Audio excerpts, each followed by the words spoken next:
Nikola Jokic, pinagsusupalpal ni Anthony Davis. Ganda ng pasahan, Bam Toro to Stephen Curry. Serbia versus USA. Opening sa first quarter, bumitaw kaagad ng 3-pointer si Stephen Curry. Unang nakabutas ang Team USA. Pero nagawa ng nag-British shooter mga bro. Pero binawi lang ni Stephen Curry ng 3-pointers. 7-4 lamang ang Team USA. Galing lahat kay Stephen Curry ang score ng USA. Sa kabila naman, itong si Aleska Abramovich nagpaula ng 3 points. 5 of 8 from the field ang Serbia. Samantalang 3 out of 7 naman ang USA. Easy basket naman para kay Joel Embiid. Under 5 minutes ng first quarter, putbacks lang naman ang ginawa ni Bam Adebayo. Ganda ng 200 jam ni Petrusev. Nasundan pa ng baseball pass ni Nikola. Walang nagawa si Devin Booker. Napa-timeout ang USA. Sinagot yan ang 3-pointer ni Bam Adebayo at Davis putback mula sa mintis ni Bam Adebayo.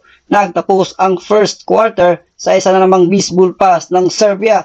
28-all ang score ng first quarter mga bro. Opening ng second quarter, dalawang sunod na 3-pointer kagad ang pinakawala ng Serbia. Sinagot ng in-one basket ni LeBron James. Bilis ng kamay ni Jrue Holiday. Nasalo pa niya ang pasa ni Joel Embiid.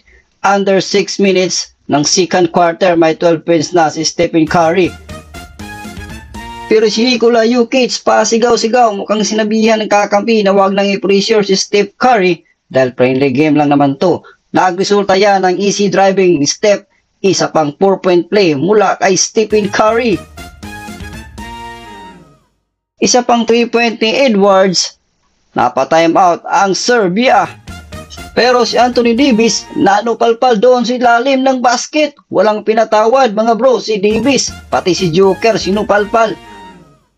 Bago magtapos ang second quarter, nagpabaon pa ng 3-pointer si Bam Adebayo. Opening ng third quarter, 61-45, 16 points ang inahabol ng Team Serbia. Holiday flyby at isa pang driving layup ni LeBron James.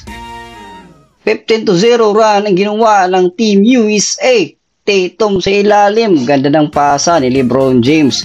Gumawa ng mini run ng Serbia, napa-timeout ang Team USA. Pero sa Adebayo, mainit ang 3 points. Isa pang steal and slam ni Anthony Davis. Disappointed si Joker sa kanyang kakampi. Opening ng final frame, 58-83. Tambak na ang Serbia. Nanupalpal na naman si Anthony Davis at isa pang jumper.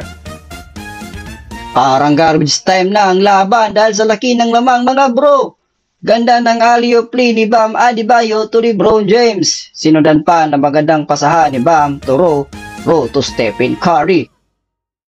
Nakangiti na ng malaki si Stephen Curry at LeBron parang halimaw sa ilalim. Sabay flex ba naman mga bro.